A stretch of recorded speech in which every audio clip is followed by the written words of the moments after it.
The Butterfly Effect by Nikayla Sarai. Chapter 3. Chair Legs and Roses. Of course he was. Roman exhaled, pinching his nose as he briefly closed his eyes. What else is new? He muttered. This made, the 17th time? That your coffee boy is a demon? Patton asked from behind. Roman lifted his head, not surprised that Pat had heard that. His hearing had gotten much more acute once he lost his eyesight. He smirked, turning to his best friend. Nah, I've had him checked. He lacks the horns and tail. Reese crossed her arms, glancing to Patton with a frown.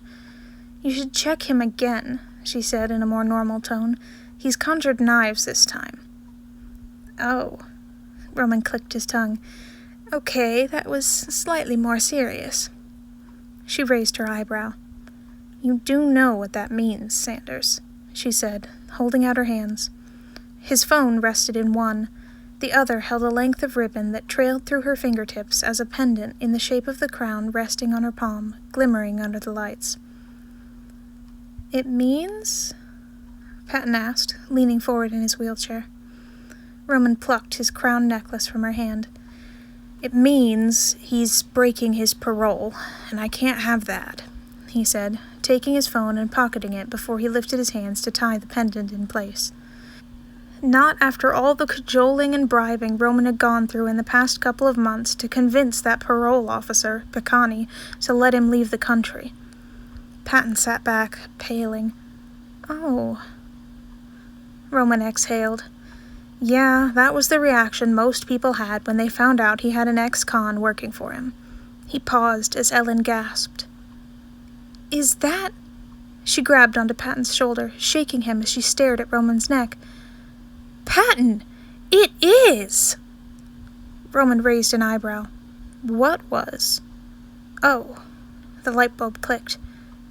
You mean the necklace? He asked, pulling the ribbon away from his neck. The crown necklace! Patton inhaled sharply, nearly falling out of his wheelchair as he thrust out his hand. Seriously? I can't believe it. You still have it? He asked, his voice wobbling. Have it? He almost never takes it off, Reese responded with some amusement as Roman gently set the pendant down on Patton's hand. He never would if it didn't clash with most of his roles. That was true. He'd had to replace the ribbon multiple times from wearing it out, but the crown remained the same. Well, I gotta keep my happy thoughts close, right, Pat? He asked, quietly. A little fame doesn't change that. He licked his lips, butterflies fluttering in his chest as Patton felt over the crown, pausing at the small latch that hid the flash drive within. It had been a gift from his best friend, a special commission to celebrate Roman getting his first small role as the wizard in The Wizard of Oz in their sophomore year, and had quickly become his trademark piece to wear, though only a handful of people knew about the flash drive hidden within that safe-kept the happy memories Roman treasured most, Reese being the most recent to know, as he'd asked her to guard it with her life while he was on stage. Speaking of his technical director, Reese snapped her fingers in front of his face, drawing him out of memory land. Earth to Sanders. The chit-chat and such is nice and all, but you have this dressing room being destroyed by your coffee boy. Ringing any bells? Patton drew the crown to his heart, giving Roman a watery smile. Right, he whispered. He shook his head, clearing his throat. He brushed under his sunglasses. You said you had a demon to handle? He said, reluctantly holding out the necklace. Unfortunately. I do, Roman exhaled, mentally cursing the guy. Why now did he have to have one of his freakouts? When had he even shown up? He'd been MIA the entire day. Roman took the ribbon, quickly tying it around his neck, pressing the cool metal against his throat out of habit to ensure it was in place. Before he terrorizes the rest of the costuming department would be nice, Reese blandly added. Roman rolled his eyes. Yeah. He was on it. He just wanted to... They all winced as an enraged roar reached their ears. followed by a girl's scream and the sound of shattering glass. He groaned. That definitely wasn't good. Patton offered him an encouraging smile. "Sounds like they need a hero, Roman ran a hand through his hair. Right. If only he didn't have to be one at this moment. He bent down, pecking Patton's cheek. "Talk soon," he promised, taking off at a run down the hall to his dressing room. A brief glimpse of their costumer, Liv, being consoled by his co-lead, Callie, as he ran by, clued Roman into the source of the scream. Liv had probably come to take his phantom costume and encountered... Roman ducked just in time to avoid his head being taken off by a glass vase full of red roses as it shattered against the wall. Roman tisked, giving the broken remnants of the 4 other vases on the floor the barest of glances before he turned to face his dressing room and the angry occupant within. "Seriously, Logan, I liked that one." He twisted to the side, avoiding another vase full of roses, this one accompanied by a knife that embedded itself into the frame near his ear. Before Roman could fully straighten, his coffee boy threw himself at him, a guttural scream of rage assailing his senses as Logan went straight for the gut, his fists swinging, the large black "Logic" tattooed over his left eyebrow standing out in stark relief against his flushed face. Always with the punching.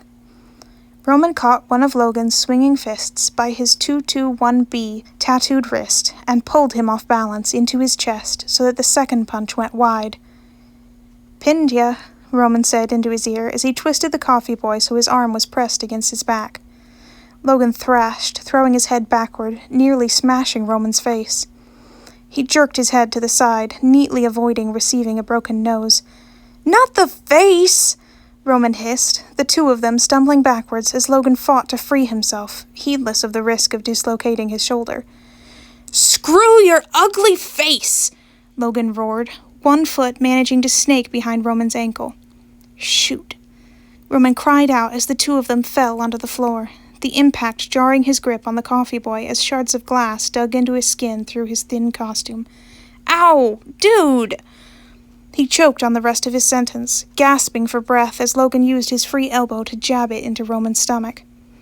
Logan pulled free from his slackened grip, twisting like a cat to stay on top of Roman, keeping him pinned against the glass-strewn floor. "Screw you and your filthy lies!"